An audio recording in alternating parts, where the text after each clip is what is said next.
Amen. So Sister Zuri will come. Amen. And with our scripture reading. Glory.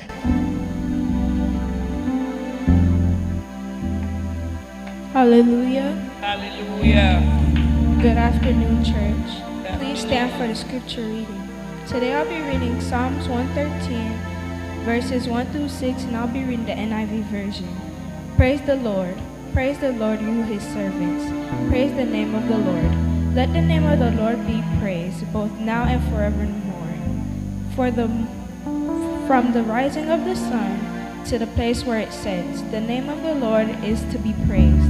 The Lord is exalted over all the nations, his glory above the heavens. Who is like the Lord our God, the one who sits enthroned on the high, who stoops down to look on the heavens and earth. There ends the reading of God's holy word. Thanks be to God. Hallelujah.